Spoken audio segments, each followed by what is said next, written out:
Bismillahirrahmanirrahim. Assalamu alaikum, dear students. Let us discuss today part second of the poem Once Upon a Time, written by Gabriel Okara from stanza number 47. So let me read stanza number 4. So I have learned many things, son. I have learned to wear many faces, like dresses, home face, office face, street face, host face, cocktail face, with all their conforming smiles like a fixed portrait smile. Let me tell you the meaning of some difficult words. Where faces means put on false expressions on the face. Home face means face spotted when one is at home. Office face means face worn by a person in an office. Street face means face worn in the street while encountering other people. Host face means a face worn by the host when entertaining a guest. Cocktail face here means face worn at the time of a party. Conforming means to agree with or match. A portrait smile means artificial smile for a portrait or picture or painting. Let me explain this stanza.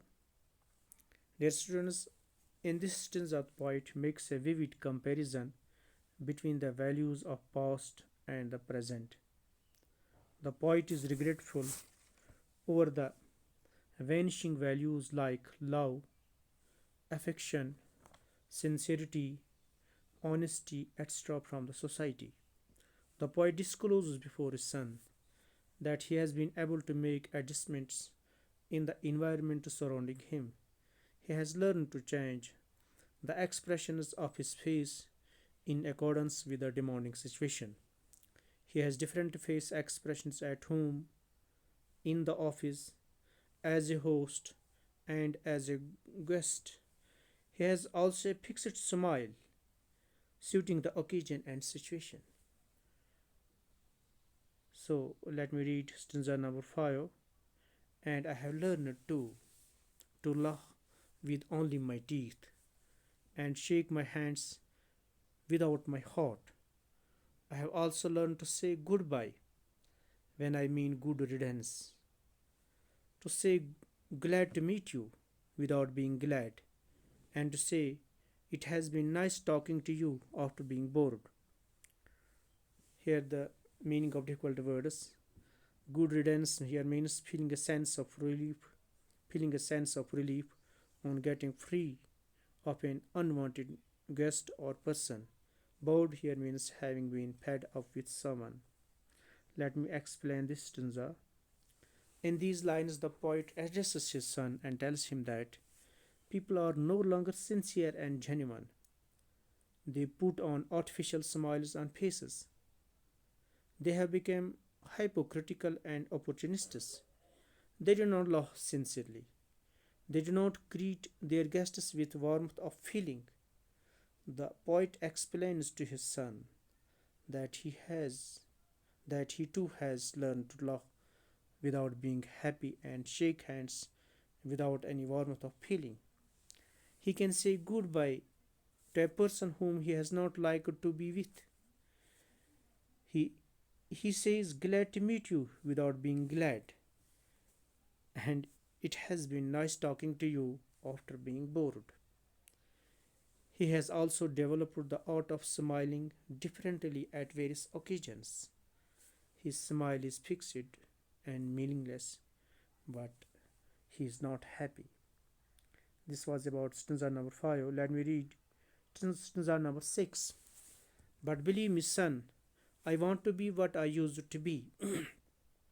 When I was like you, I want to unlearn all these muting things. Most of all, I want to relearn how to laugh. For my laugh in the mirror show only my teeth like a snake's bare fangs. Here, meaning of difficult words. Unlearn means to forget. Muting things means things that change the nature of a man. Bare here means naked. Fangs means serpent's tooth. with which it injects poison into the victim of his bite. Explanation. Let me explain this stanza. In these lines, the poet addresses his son. He regrets that people are no longer sincere in their feelings. They have become hypocritical and cunning. They are not genuine and honest. They do not mean what they say. They do not mean what they say. The boy tells his son that he wants to be as he was earlier. The students, the poet tells his son that he wants to be as he was earlier. He wants to be innocent. He wants to be innocent, genuine and sincere hearted like his son. Let me repeat this sentence again. He wants to be innocent, genuine and sincere hearted like his son. He wants to forget those things which have changed his nature. He wants to forget those things which have changed his nature. He wants to learn laughing in the real sense. He wants to learn laughing in the real sense once again. He expressed a strong desire to give up these unnatural practices as they have dehumanized him. He expressed a strong desire to give up these unnatural practices as they have dehumanized him. Now, when he looks at himself, when he looks at himself laughing in the mirror, his teeth look like poisonous teeth of a snake. This was about stanza number 6. Let me read the last stanza, that is stanza number 7. So show me, son, how to laugh.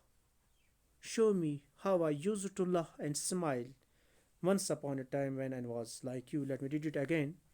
So show me, son, how to laugh.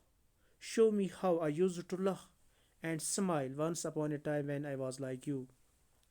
Here, when I was like you means when I had the innocence and simplicity of childhood. Let me explain this stanza. In these lines, the poet addresses his son and criticizes the modern man who is not, who is not at all sincere. Here, the poet addresses his son and criticizes the modern man who is not at all sincere. The poet says that people in the modern age have become insincere, hypocritical, deceptive, and untruthful. Did not say what they mean. They do not say what they mean. He requests his son to teach him how to laugh in the real sense of the word. He should show to his father how he laughs and smiles now. The poet himself used to laugh and smile innocently in the child. Let me read this sentence again. The poet himself used to laugh and smile innocently in the childhood. He would like to get back the simplicity. He would like to get back the simplicity and innocence of his earlier days when he was like his son. Thus the poet appeals younger generation. Thus the poet appeals younger generation to guide modern people to relearn the natural behavior which they cherished in the past. Thank you.